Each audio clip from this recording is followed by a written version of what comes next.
Hola, ¿cómo están? Muy buenos días. Qué gusto grande me da poder saludarlos. Qué bueno que podemos empezar juntos la mañana. Gracias por elegir este espacio. Gracias por permitirme compartirte toda la información importante, y es que, como siempre, hay muchísimo ocurriendo. Así que vamos juntos a un resumen. Otro más que deja el cargo luego de las acusaciones de Estados Unidos contra funcionarios de Sinaloa ya tuvo que solicitar licencia para esta investigación por presuntos nexos con el cártel de Sinaloa. El vicefiscal general del estado, Dámaso Castro, se separó del cargo sin sueldo mientras la Fiscalía General lleva a cabo la investigación. Y fíjense, mientras tanto, muchas personas se juntaron ahí frente al ayuntamiento de Culiacán, en Sinaloa, para hacer la carnita asada por la paz. Celebraron que Rocha Moya haya pedido licencia. Pero en realidad, pues la paz no ha regresado al estado, sigue la violencia, sigue la inseguridad. Como sea, dice mucho, que esto ocurra en Sinaloa cuando pasa lo que pasa con el gobernador con licencia. La presidenta Sheinbaum dijo que ninguna potencia extranjera nos va a decir cómo gobernarnos. Esto durante la conmemoración del aniversario de la Batalla de Puebla, en medio de la tensión con Estados Unidos, justamente por las acusaciones de funcionarios de Sinaloa de tener vínculos con el cártel. Y bueno, México anunció un acuerdo bilateral, pero aéreo, con los Estados Unidos para favorecer el flujo de personas y de mercancías. Se reconoce el impulso al AIFA como parte de la oferta aérea en la zona metropolitana del Valle de México. Acuérdense que hoy hay simulacro de sismo. A las 11 de la mañana van a escuchar la alerta. No se asusten, es simulacro, pero sí reaccionen.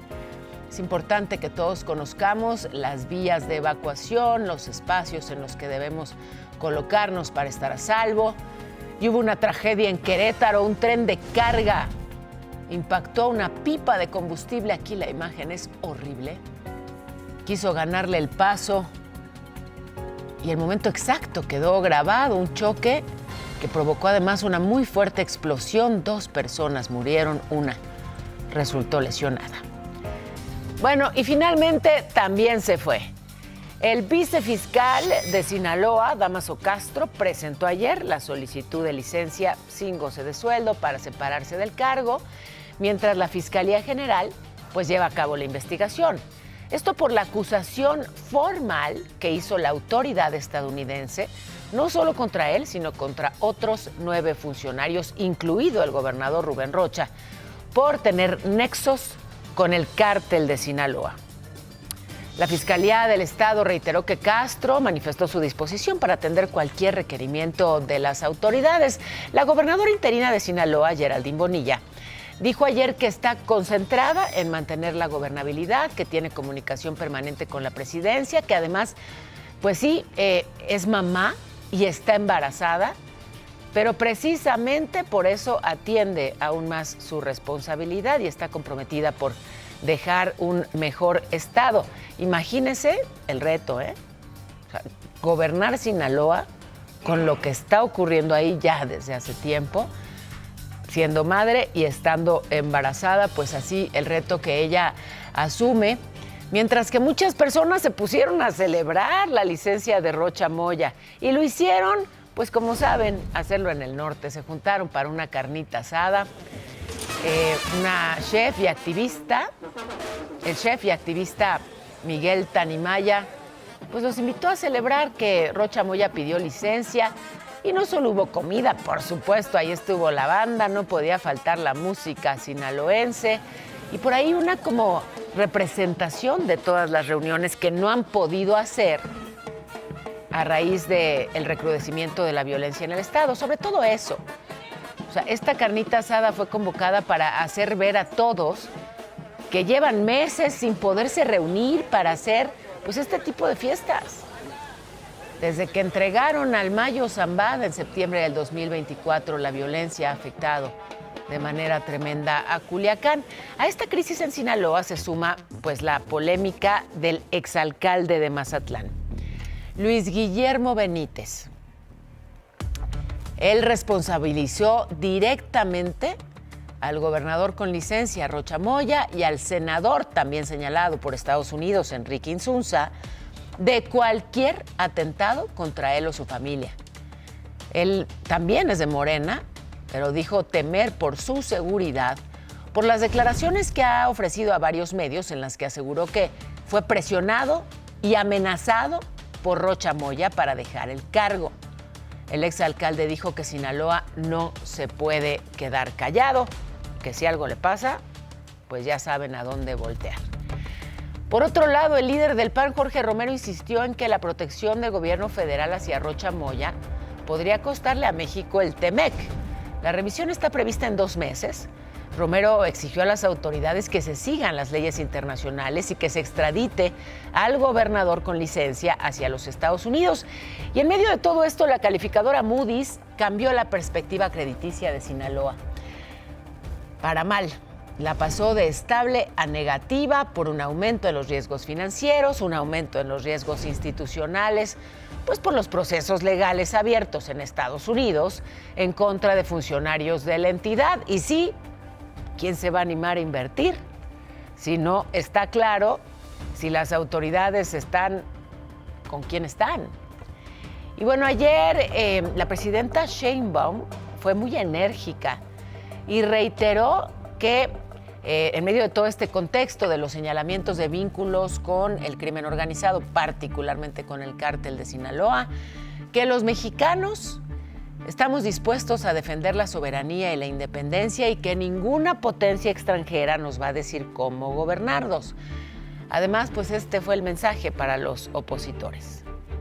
Que quienes buscan el apoyo externo por no tener apoyo popular en nuestro país están destinados a la derrota.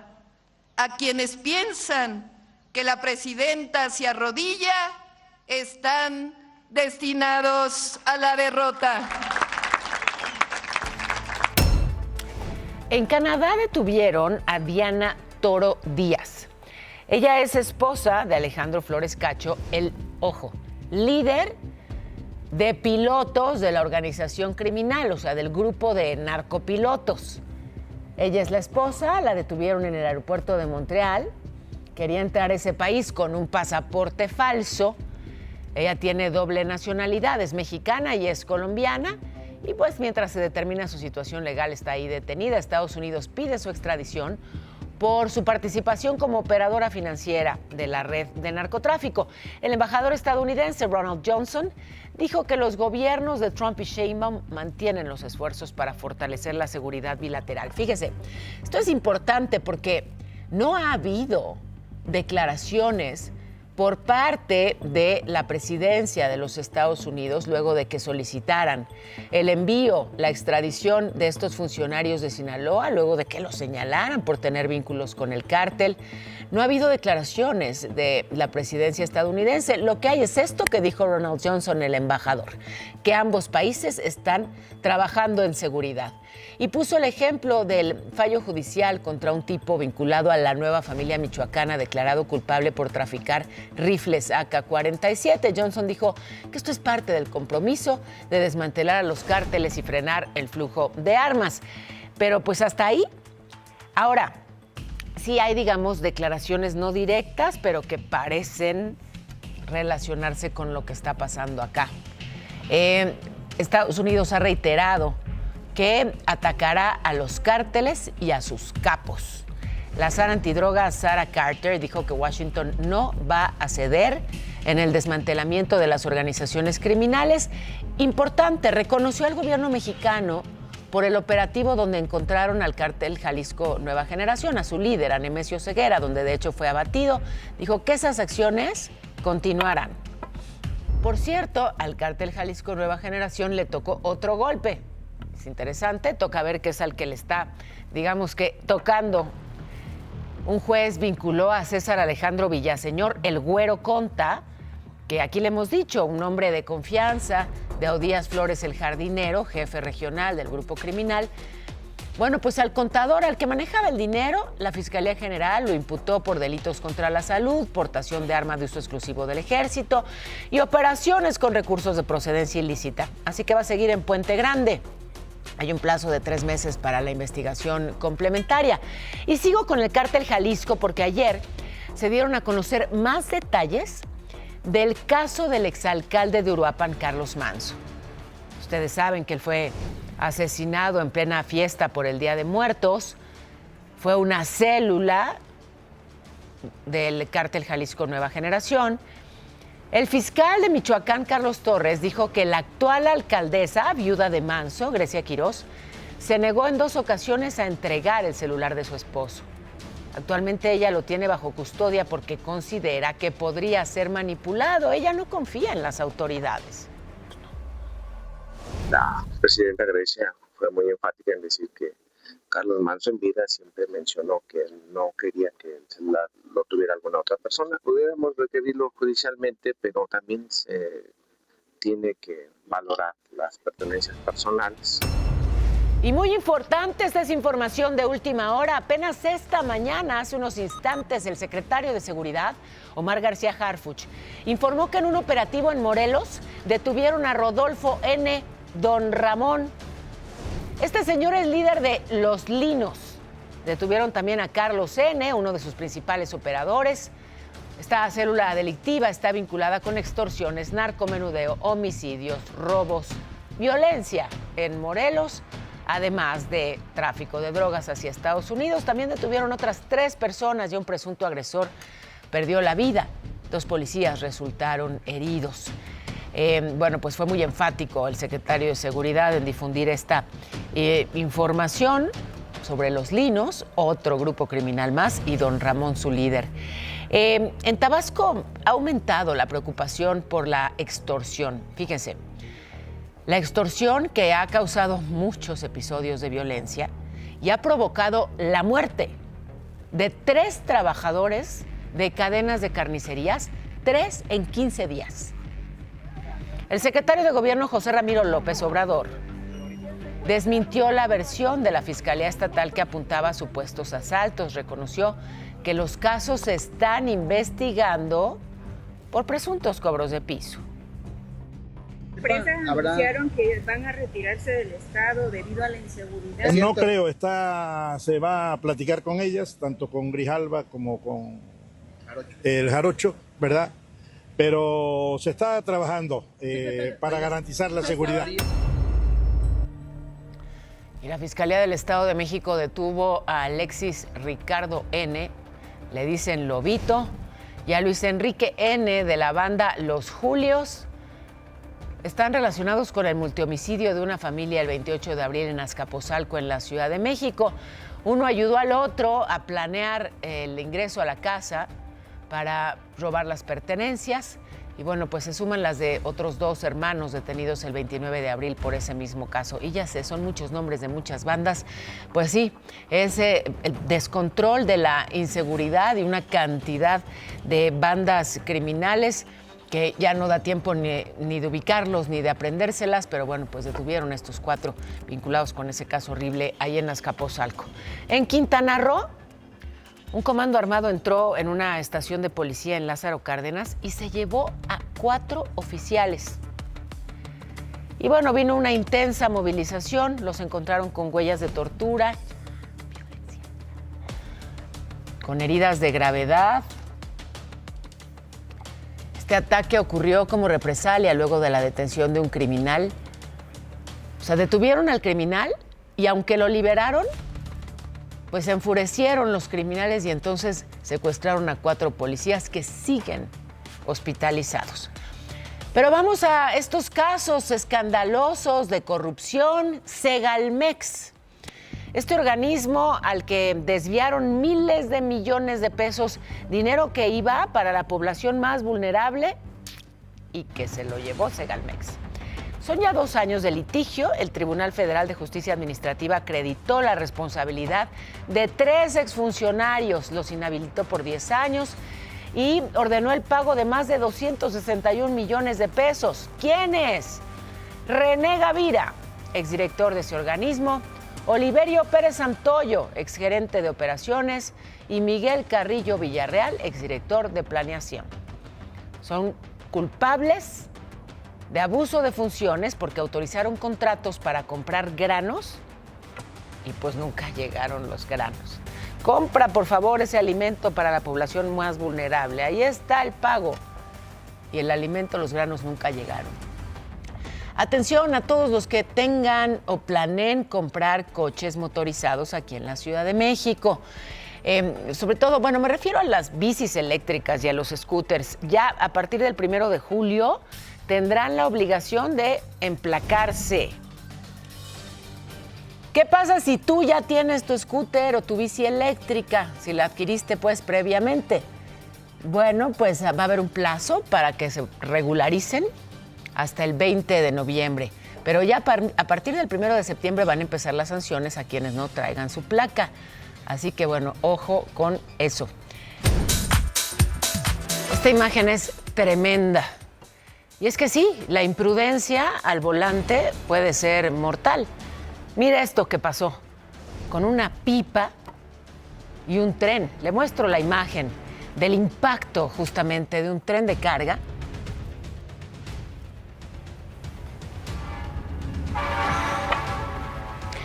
Que así se fue contra una pipa que transportaba combustible. Vaya que hay que manejar con precaución en cualquier circunstancia, pero si lo que estás conduciendo es una pipa con combustible, pues más cuidado todavía. Y sobre todo, pues si vas a cruzar vías del tren. Era imposible, desde luego, para la locomotora frenar y así el impacto que generó pues una importante explosión después es la carretera Federal 100 a la altura del puente de Viborillas. Es el municipio de Colón, allá en Querétaro. Estas imágenes fueron captadas por personas que pues estaban ahí en la zona, que justamente captaron primero la colisión, después la explosión, la columna de humo. El saldo del impacto, que además alcanzó también a una camioneta. La camioneta sí se detuvo por el paso del tren, pero pues estaba muy cerquita de la explosión.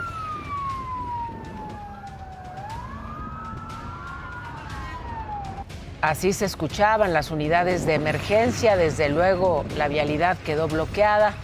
Lamentablemente hubo un saldo fatal, 2 personas muertas y una herida de gravedad. Pero voy rápidamente hasta la redacción con el reporte de mi compañera Kena Uribe. ¿Qué nos tienes, Kena? Te escuchamos atentos. Buenos días.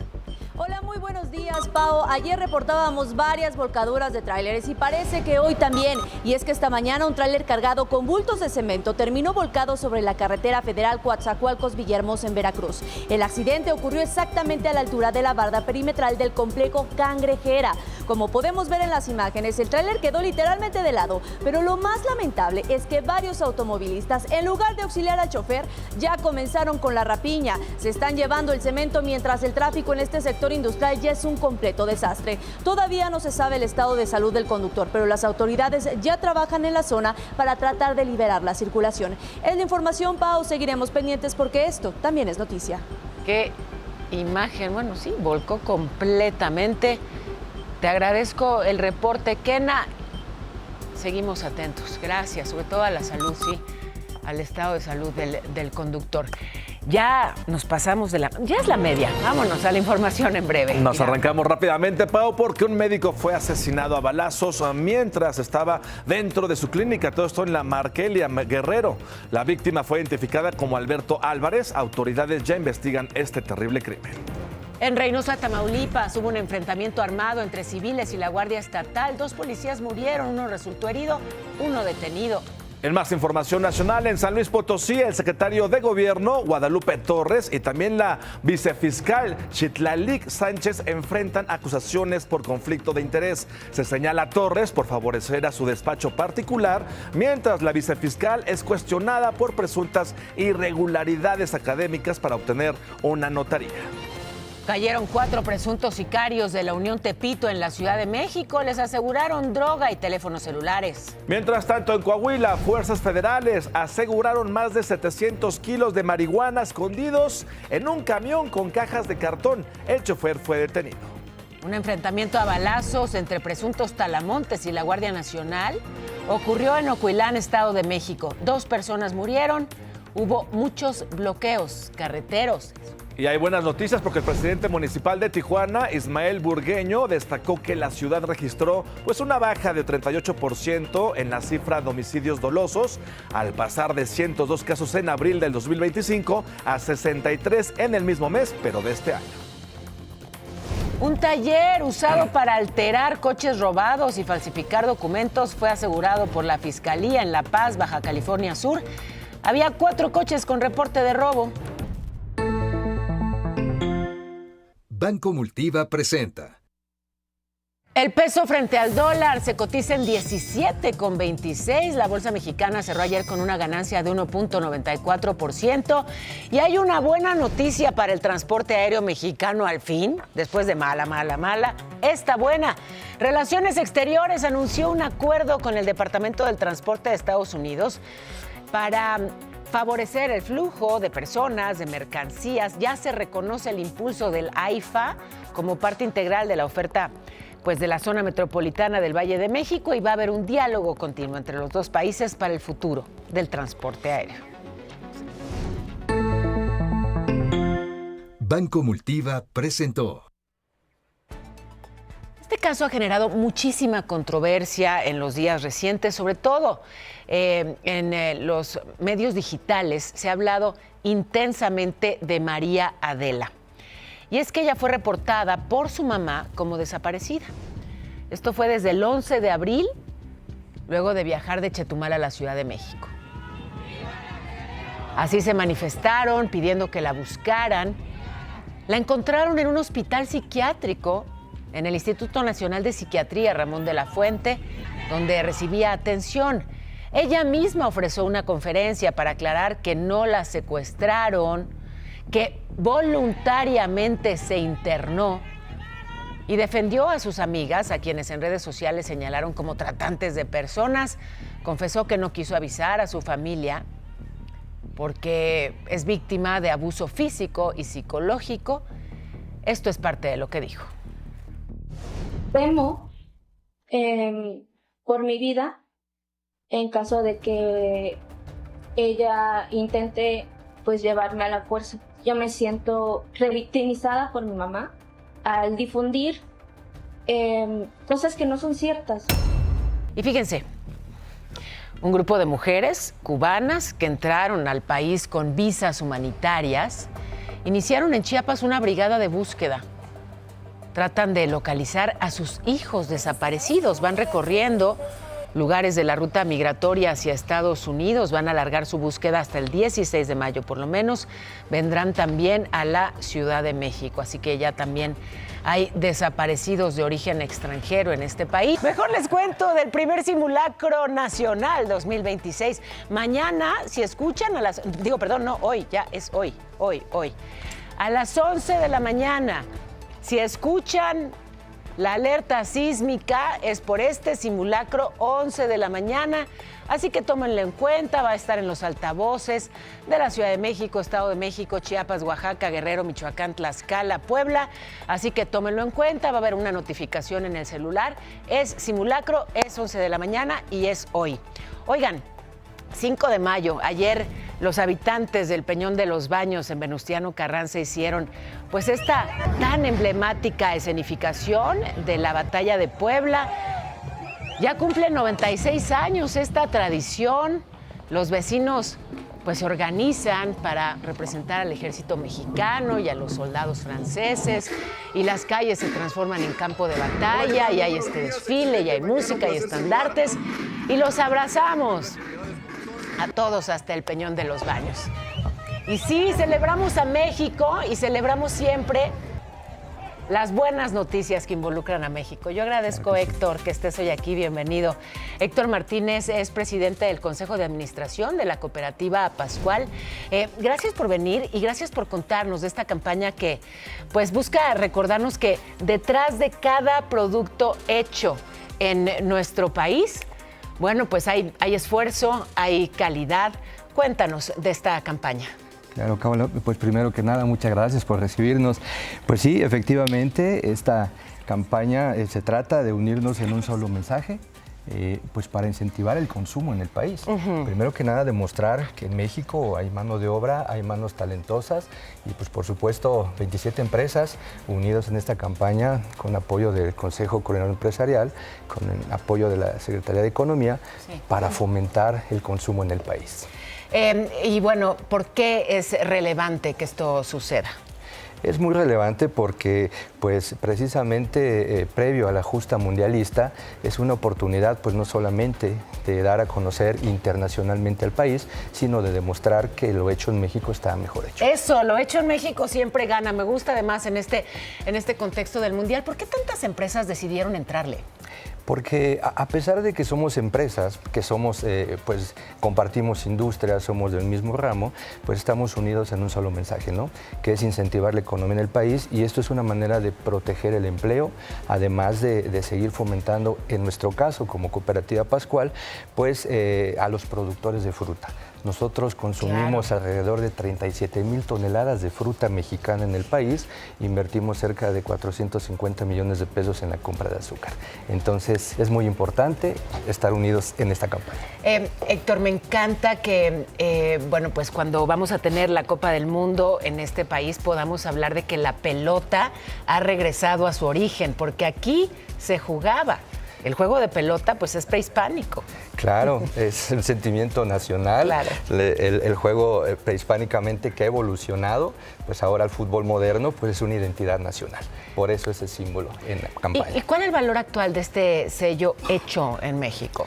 Pues fíjate, Paula, que no se trata solamente de contar con un distintivo, sino se trata de haber pasado por todo un filtro que garantiza el producto hecho en México, ¿no? Que los consumidores, que todos nuestros clientes, que todos los que nos prefieren en el país, pues sepan que es un producto 100% hecho en México por manos mexicanas y de calidad. Pues sí, y saber además que cuando consumes algo hecho en México, estás fomentando el empleo en este país, estás sumándole, ¿no? Claro. A nuestro México. Así que claro, como consumidor, pues sí, cada decisión importa. Héctor, te agradezco mucho. Gracias por venir. Al contrario, muchas gracias a ti por recibirnos. Héctor Martínez, presidente del Consejo de Administración de la Cooperativa Pascual. Nos vamos ahora con la información meteorológica. Irán, contigo, que bueno, pues nos cuentas cómo se va a comportar el cielo, mi cielo. Exactamente, también aquí hecho en México el pronóstico del clima. Se esperan lluvias en Coahuila, ojo, para Nuevo León, para Tamaulipas, San Luis Potosí y también en Querétaro. Sacar el paraguas por allá, mucho cuidado. Calorcito, pues sí, no tan rico, sino muy intenso para Baja California Sur, para Sonora, Guanajuato, Morelos y Campeche, con hasta 39 grados centígrados. Cuídense mucho, hidrátense bien, aguas con los golpes de calor. Para la Ciudad de México, una máxima de 31, con 25% de probabilidad de lluvias. Así que a hidratarse bien, va a ser mucho calor el día de hoy aquí en la Ciudad de México. Haciendo. Ya, ¿verdad? Y en la noche. ¿Será en todas partes? ¿O solamente en las mías? En todas partes. 7 años de lealtad terminaron en tragedia. Y ahora, en impunidad.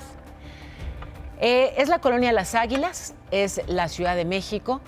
Una persona, un chofer que murió, al parecer atropellado en el domicilio donde trabajaba. Sus empleadores dicen que fue un accidente, que el coche se movió. Los testigos afirman otra cosa.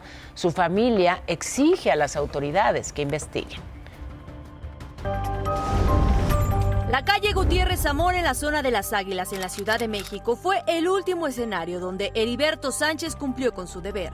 Durante 7 años trabajó fielmente como chofer y administrador para una familia de esta zona. Pero el pasado 7 de abril, su historia terminó en un presunto accidente que para sus hijos y sobrinos tiene todas las señales de un homicidio. Mi mamá me marcó y me dijo, voy a donde trabaja tu papá porque tuvo un accidente y dice que está bajo de un carro. Entonces cuando yo llego ahí a su lugar de trabajo, ya estaban patrullas, estaban los bomberos, protección civil y mi papá ya estaba muerto. Heriberto murió debajo del coche que él mismo conducía. El registro del C5 solo muestra a un camión repartidor de agua cuyo chofer bajó tras escuchar gritos de auxilio, pero el momento exacto del impacto es un vacío en las grabaciones oficiales. Los peritos dicen que sin videos no hay claridad, pero en la calle el rumor es otro. Testigos aseguran que Heriberto no estaba solo. Existen versiones de personas que pasaron por el lugar, que vieron a una persona dentro del vehículo y que mi tío se encontraba en el portón, Entonces, aquí lo que no sabemos es si el hecho fue que el vehículo o la persona que estaba dentro del vehículo arrancó de frente y lo arrolló de frente o por la parte trasera. La respuesta de los empleadores ha sido el silencio. Pese a casi una década de servicio, aseguraron a las autoridades que Heriberto no trabajaba ahí e incluso se negaron a entregar sus pertenencias. Por si fuera poco, la fiscalía liberó el coche involucrado en apenas 3 días. La familia asegura que no hubo peritajes de huellas ni una reconstrucción real de los hechos. Lo que ellos decían era que había sido un accidente, que el vehículo se le había venido encima. Era lo único que nos comentaron. Él no pudo haber muerto nada más porque el carro se le fue. O sea, la forma en la que quedó no concuerda con lo que pasó, con lo que dicen que pasó. Heriberto murió por un traumatismo torácico, pero su familia está muriendo de impotencia. Mientras la fiscalía sostiene que no hay cámaras y el caso se enfría, el miedo en la colonia impide que los testigos hablen formalmente. Queremos saber qué fue lo que realmente pasó. Queremos que no sea un carpetazo más, que las autoridades digan, pues no tenemos cámaras, pues no hay cómo poder dictaminar. Te informó Kena Uribe. En Veracruz ya fueron detenidos los 2 policías estatales que le dispararon a la doctora Berta Burciaga el 21 de abril. Ella iba manejando su camioneta en la autopista México-Tuxpan, se topó con los policías estatales y le dispararon. Dicen que confundieron su coche con otro al que venían persiguiendo. Los elementos están acusados de homicidio. Y bueno, este caso impactante, el de Carolina Flores, el de la suegra que le disparó a su nuera y que, bueno, pues ha sido detenida allá en Venezuela. Estamos a la espera de la extradición. Hay nuevos señalamientos sobre el posible móvil de este ataque. La ex reina de belleza, de 27 años, recibió 12 balazos. Su suegra le disparó 12 veces en este departamento de Polanco. Ahí pues el video de la agresión que no deja de circular por lo impactante, en donde aparece Alejandro, el esposo de Carolina, con su bebé en brazos. Bueno, ¿qué hiciste, mamá? Pues es que me hizo enojar. Ya sabemos lo que ocurrió después, ¿no? La madre huyó un día después. Hubo ese lapso para que pudiera escapar, la encontraron en Venezuela, ahí la detuvieron. Hay nuevos señalamientos sobre el móvil de este crimen. Inicialmente, pues se habló de la mala relación entre Carolina y su suegra, que es muy evidente incluso en el video de la agresión y también pues en las cartas que se filtraron que habría escrito la suegra. Pero recientemente la familia de la víctima acusó que pudo haber sido dinero, porque la suegra sabía de una indemnización millonaria que Carolina recibiría luego de su muerte. El padre de Carolina desde los Estados Unidos lo habría planteado así. Así que bueno, pues ahora esto se incorpora a la investigación. Pero más allá de este caso terrible, es importante que conozcamos todos cuáles son las actitudes que deben alertarnos. ¿Cómo detectar a una suegra tóxica? ¿Cómo identificar a una relación que no es normal entre madre e hija para mejor ahí ni entrarle, ¿no? Yo agradezco muchísimo que esté hoy con nosotros una experta, no solo brillantísima, sino muy querida, una mujer a la que hay que escuchar, hay que leer, hay que aprenderle, la psicoterapeuta Ana Mar Orihuela. Te quiero abrazar, Ana Mar. ¡Qué gusto! Hola, hola, buenos días. Yo también te quiero abrazar, querida Paola. Yo he estado también analizando este caso porque definitivamente el control cuando nosotros pensamos que nuestros hijos son de nuestra propiedad, cuando parimos hijos pensando en que siempre van a ser nuestros, el día que ellos deciden casarse y que deciden tener su propia familia es algo con lo que no puedes lidiar como madre. Entonces, lo que pasa aquí sucede, efectivamente sucede esto, de que cuando esta mujer le da el disparo, dice, tú eres mío, y se ve una situación de territorialidad. Entonces, primer síntoma, si tu pareja no tiene autonomía económica, si tu pareja no tiene autonomía emocional, si a los 30 y tantos años todavía le está pidiendo opinión a su mamá de cómo hacer, de cómo decidir, pues definitivamente él no se ha cortado el cordón.